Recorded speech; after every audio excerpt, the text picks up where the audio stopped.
अल्लाह ताला ने कुरान करीम में फरमाया है, ला यजरिमन्नकुम शनआनु कौमिन, तुमको न उभारे किसी कौम की दुश्मनी, किसी कौम की दुश्मनी तुमको न उभारे।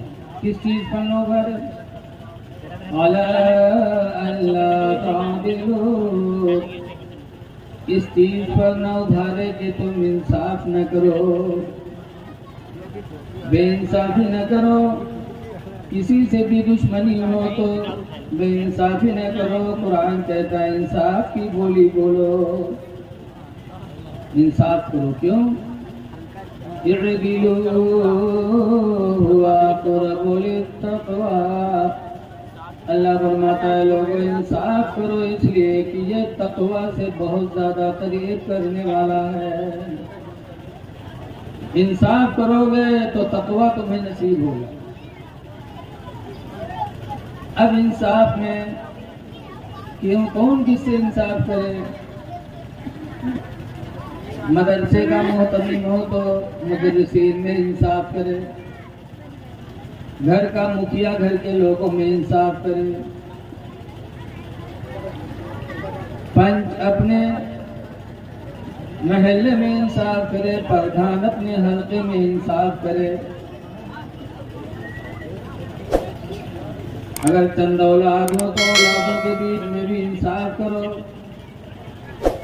जिन्हें का एक का पढ़ा के डॉक्टर बना दो, दूसरे का घसियारा बना दो। तब देखा जाता है कि जो डॉक्टर बन गया वो तो मौज कर रहा है, जो खेती करता था घसियारा बना था वो बेचारा पूरी जिंदगी ऐसे ही गुर्बत में मुब्तला रहता। अल्लाह कुरान में फरमाता है फत्तकुल्लाह वादिलू बैना औलादिकुम, अल्लाह से डरो और अपने औलादों के बीच में भी इंसाफ करो। ऐसे सास है तो बिटिया और बहू में इंसाफ करे। ऐसा नहीं कि बेटी को अपनी बेटी समझे, बहू को दुश्मन समझे। अगर एक शख्स के निकाह में दो बीबियां हो तो बीबियों के दरमियान में वो इंसाफ करे।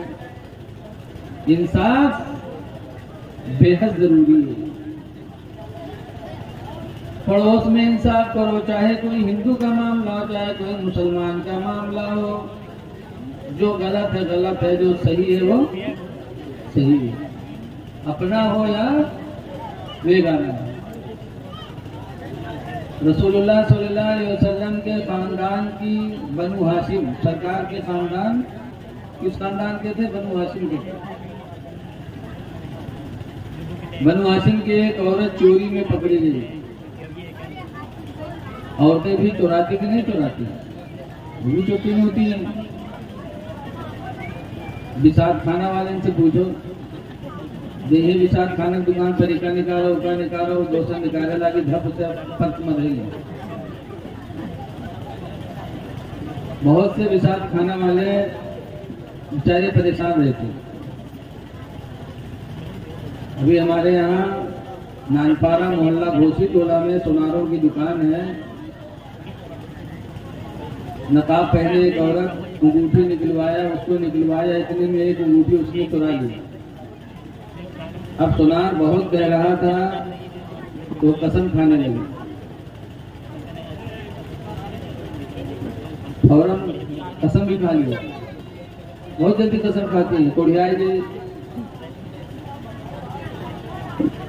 दुनिया में राह नसीब ना हो। और जब उसने सख्ती किया, झारा लिया, तब अंगूठी उस औरत के पास निकली। कितनी बदनामी हुई कि मुसलमान की औरतें चोरी करती हैं।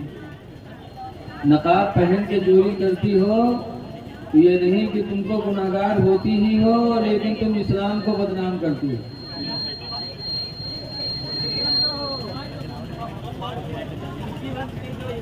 तो बनु हाशिम खानदान की एक औरत चोरी की, चोरी में पकड़ ली गई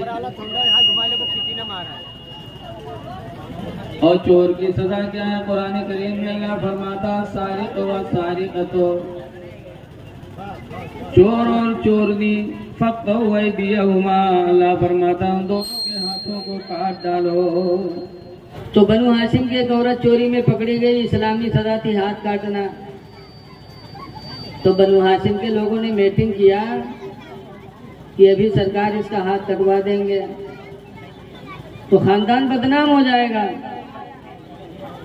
चलो हुजूर से सिफारिश की जाए कि आपके खानदान की औरत है, हाथ न काटिए। तो हुजूर से कहे कौन? तो हुजूर सल्लल्लाहु अलैहि वसल्लम के एक गुलाम थे ज़ैद बिन हारिसा, और उनके गुलाम का लड़का था उसामा बिन ज़ैद। उसामा को सरकार बहुत चाहते थे। जब चलते थे तो कभी हुसैन को कंधे पे बिठाते थे, कभी उसामा बिन ज़ैद को सरकार कंधे पे बिठाते थे।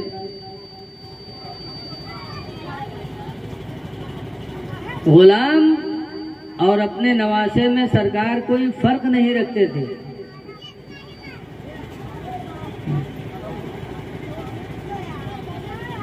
आज हम लोग फर्क करते हैं, ये हमारा लड़का है, ये उसका लड़का है। अगर कोई खाने वाली चीज होगी और दो लड़के खेल रहे हैं तो अपने लड़के को पकड़ा देंगे।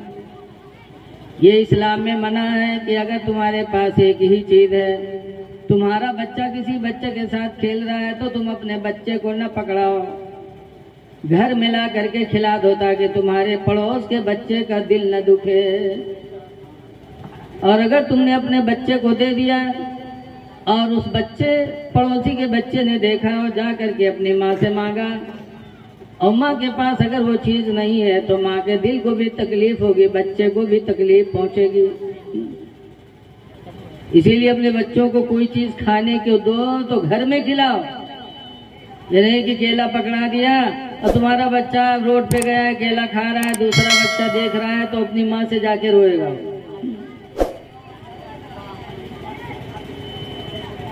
तो उसामा और हुसैन दोनों के बीच में सरकार दोनों से यकसा मोहब्बत करते थे। हुसैन बेटी का लड़का था और उसामा गुलाम का लड़का था सरकार के, लेकिन सरकार दोनों को कंधे पे बिठाते थे। तो लोगों ने सोचा कि चलो उसामा से कहा जाए, उसामा को सरकार बहुत चाहते हैं, उसामा सिफारिश कर देंगे तो हुजूर मान जाएंगे, हाथ नहीं काटेंगे, वरना कयामत तक बनु हाशिम खानदान बदनाम हो जाएगा।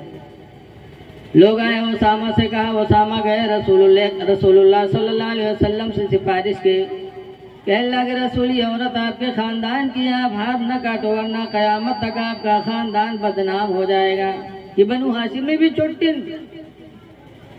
रसूल करीम सल्लल्लाहु अलैहि वसल्लम ने जब उसामा की बातों को सुना तो हदीस पाक में हुजूर नाराज हुए, जबकि रहमतुल लिल आलमीन है। सरकार को गुस्सा आया, फरमाया अतशफा फी हद्दिन मिन हुदूदिल्लाह, ऐ उसामा क्या तुम अल्लाह की सजाओं में सिफारिश कर रहे हो? वल्लाहि लौ सरकत फातिमा बिनती मोहम्मद, कसम खुदा की अगर मोहम्मद की बेटी फातिमा चोरी करेगी फकता मोहम्मदुन, तो मोहम्मद उसके हाथ जरूर काट देंगे। तुम फातिमा, तुम खानदान की बात करते हो?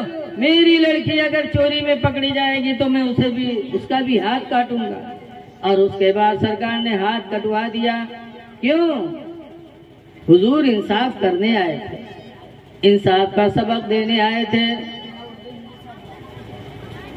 इसलिए लोगों इंसाफ करो, चाहे अपना हो चाहे पराया हो, इंसाफ करो।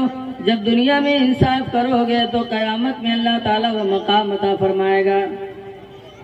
हुजूर की हदीस है, हुजूर फरमाते अल मुक़सितून यौमल क़ियामति अला मनाबिर मिन नूर, कि इंसाफ करने वाले लोग कयामत के दिन नूर के मिंबरों में से एक मिंबर पर होंगे। जो इंसाफ दुनिया में करेंगे, जैसे आज आप लोगों ने लकड़ी का मिंबर बनाया हम लोगों के बैठने के लिए ना, ऐसे ही हुजूर फरमाते हैं कि इंसाफ की बोली बोलने वालों के लिए कयामत के दिन अल्लाह ताला नूर का मिंबर बनाएगा। ऐसा मिंबर कि हुजूर फरमाते वयग़बितुहुमुल अंबिया, कि अंबिया भी उस नूर के मिंबर को देख करके रश्क करेंगे। इसलिए लोगों इंसाफ करो, औलादों में इंसाफ करो, भाइयों में इंसाफ करो, पड़ोसी में इंसाफ करो।